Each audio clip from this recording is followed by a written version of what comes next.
are listening to this program, the chances are that your life is in some way or other shaped by pain, and the suffering, both physical and emotional, that usually comes along with it. If so, here are two things you might want to strongly keep in mind from the very beginning of our work together.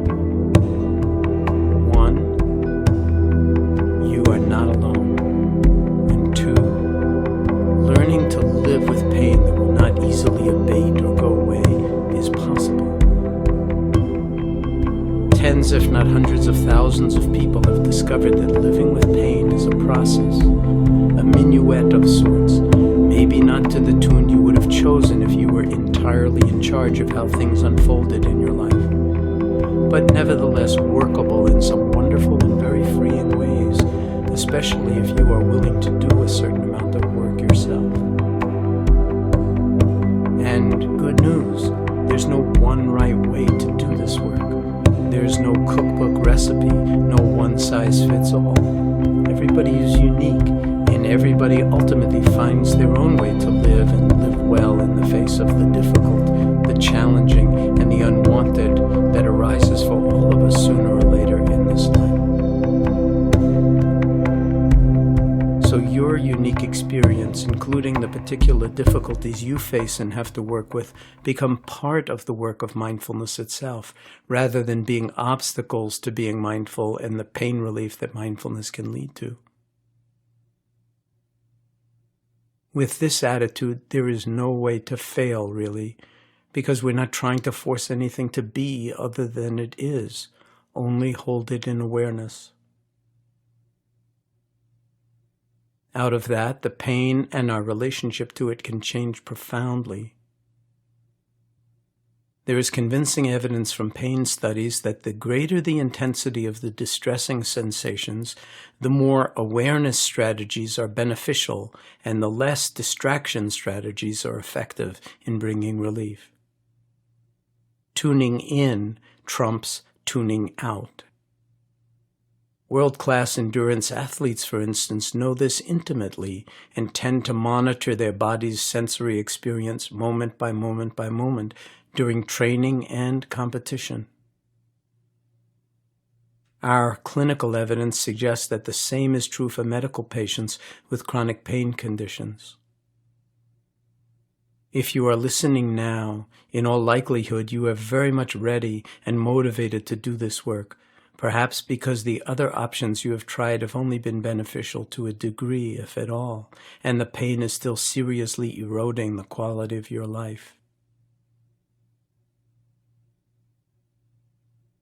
I use the word work, but in actuality, mindfulness is as much play as it is work.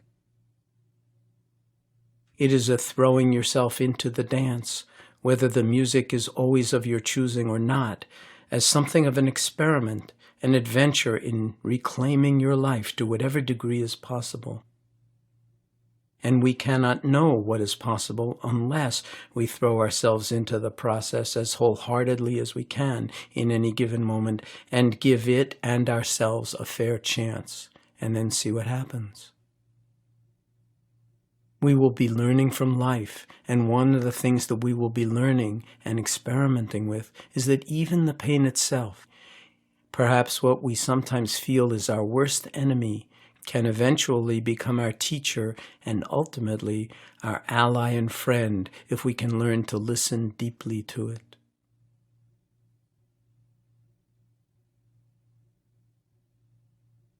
We just experimented with opening a tiny bit to what you are experiencing with awareness. This awareness is a natural-born gift you have always had. This program will offer you a range of practices for working with your body in the way we just glimpsed for a few moments as we started out. It can serve as a reliable door back into your life if you are willing to immerse yourself in the practice of mindfulness, even in the face of significant discomfort and at times perhaps a temporary lack of energy and motivation. This adventure does involve a degree of discipline on a regular daily basis. But what else is new? Everything of any real worth requires some degree of consistent effort and resolve, often in the face of our own doubts and skepticism and the ways in which we often undermine our own power or tell ourselves that we don't have any power or options, when in actuality we do, although we may not be very good at recognizing them. In fact, an open-minded skepticism, coupled with a willingness to experiment with what is possible within your own mind and body, are important and welcome attitudes in embarking on this journey and in undertaking this work.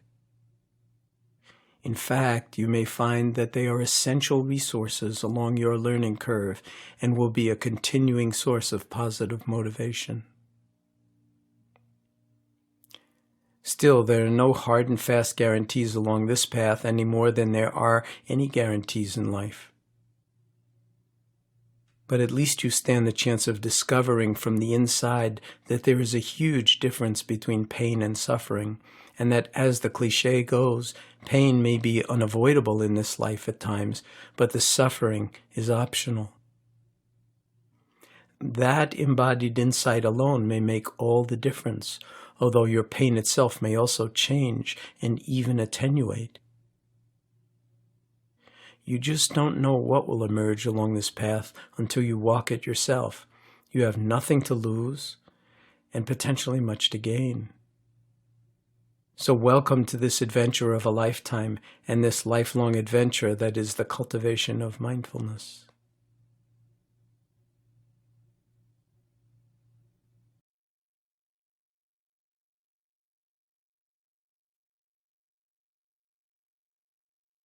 Let's take a moment and just tune into how things are for you right now.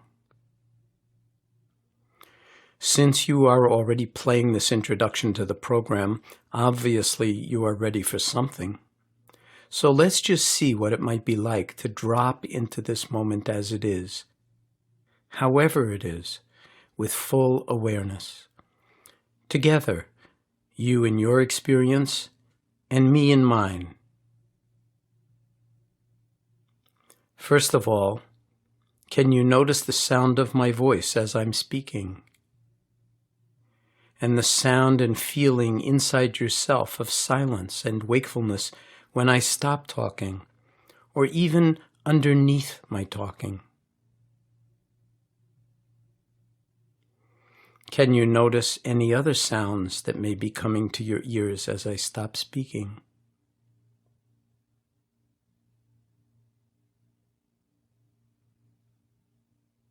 Sounds in the room, from outside, from nature, whatever they are. Can you experiment with just being aware of them for a moment or two as sounds? Not even naming them or wondering about their source.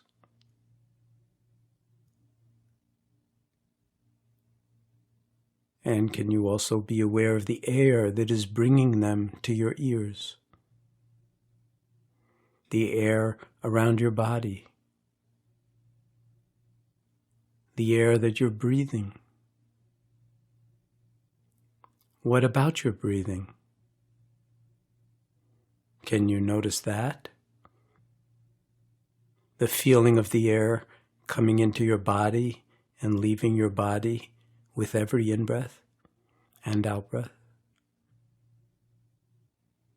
Can you feel the breath sensations in your body with this in-breath, with this out-breath? What about a sense of your whole body? Can you be aware of your whole body sitting here or lying here, breathing? Just seeing if that is possible, without even trying, just by noticing. Aware of the entirety of the body sitting or lying here, breathing.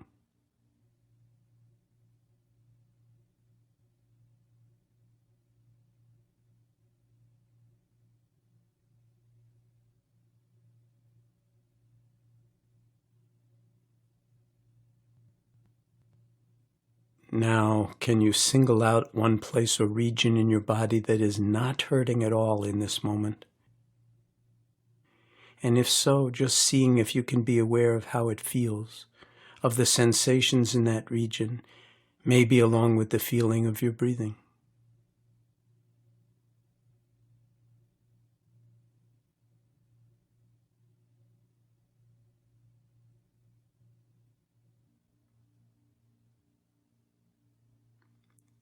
And can you be aware now of one place in your body that is hurting at the moment?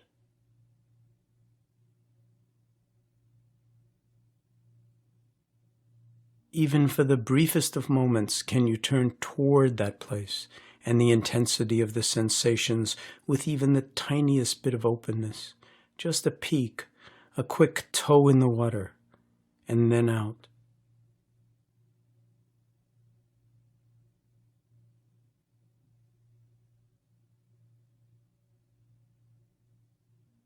What was that like?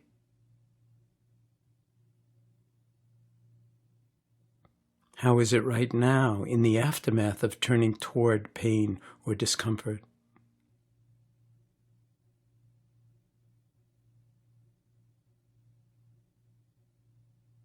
If you were able to bring awareness to any of those aspects of your experience for even the briefest of moments, and just feel whatever you were able to feel, you are already well on your way to developing a new and potentially healing relationship with your pain, and even more importantly, with your own mind and body.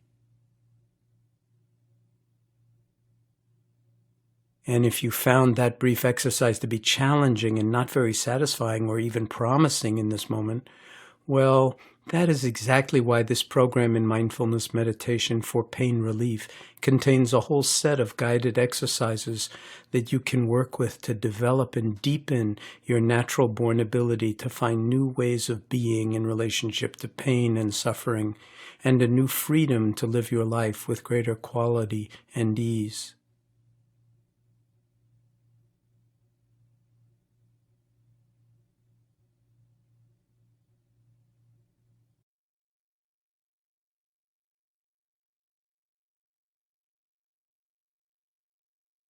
Let's take the same quality of attention that we just brought to eating the raisin, the same moment-to-moment, non-judging, non-cerebral, direct tasting of our experience. Whatever it is, whether it was through the touching or the seeing or the hearing or the smelling or the actual tasting, and then the feeling of the swallowing and what came in the aftermath. And let's bring this same quality of mindfulness now to the feeling of the breath moving in and out of the body.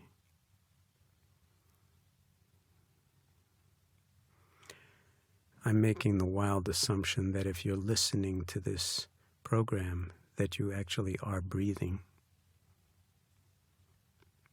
And so it can become a central object of our attention.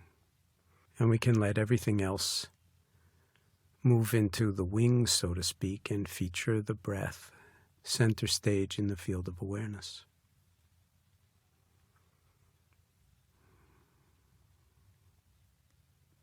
We don't have to all of a sudden get involved in moving the air, in pushing it in or out, but to just let the body breathe itself, and we hold it in awareness, feeling the sensations in the body associated with this gentle flowing of the breath in and the breath out. Almost as if you could taste the breath.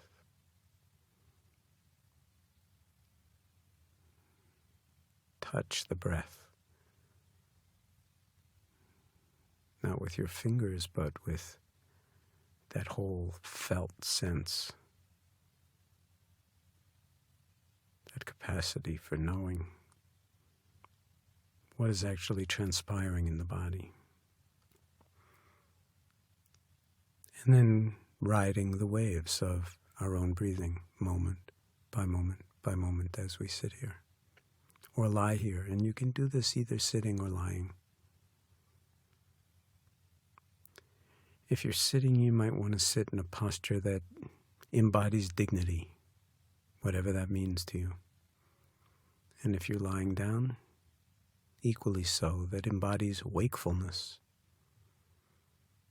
Because it's an occupational hazard of lying down meditations, of course, to fall asleep, but the invitation is to fall awake rather than to fall asleep. And you can set that as an intention for yourself if you're lying down. And to feel the breath, to be aware of the full duration of the breath coming into the body, the full duration of the breath leaving the body, moment by moment by moment. Noticing where you're drawn to feel the breath, where it's most vivid in the body. And letting your attention settle wherever that is. Perhaps it's at the nostrils, or perhaps it's in the belly, where we can feel the abdominal wall expanding out very gently and naturally on the in-breaths and receding a little bit back towards the spine on the out-breaths. Or wherever else in the body you are feeling the breath most vividly, and simply, as I said, riding on the waves, the felt waves of your own breathing, moment by moment by moment, as if your life depended on it, which of course it does. And just once again remembering that it's not the breath that's important so much as the awareness that's important. Of course the breath is important, but the awareness is what we're cultivating here. You've been breathing for a long time. It's been going very nicely, I'm sure. But now we're moving into an entirely different relationship with the breath. Cultivating intimacy with the feeling of the breath moving in and out. Not thoughts about the breath or how well you're doing with this, but just over and over again, resting in the awareness of breathing itself. The in-breath, the out-breath, this moment, this breath, this moment, this breath.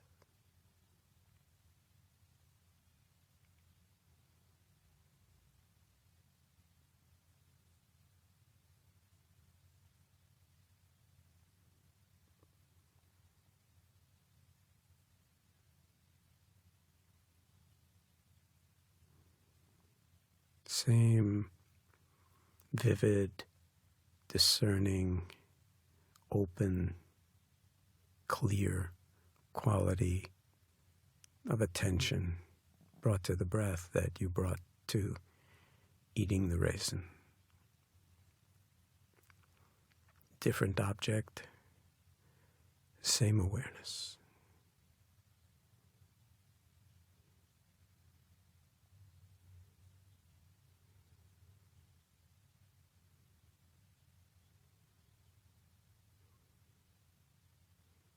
Allowing yourself to settle into those characteristics of awareness that feel like stillness, that feel like silence,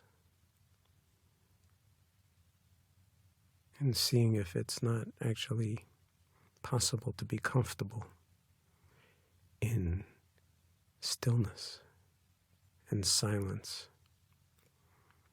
just riding on the waves of the breath at the belly, at the nostrils, wherever.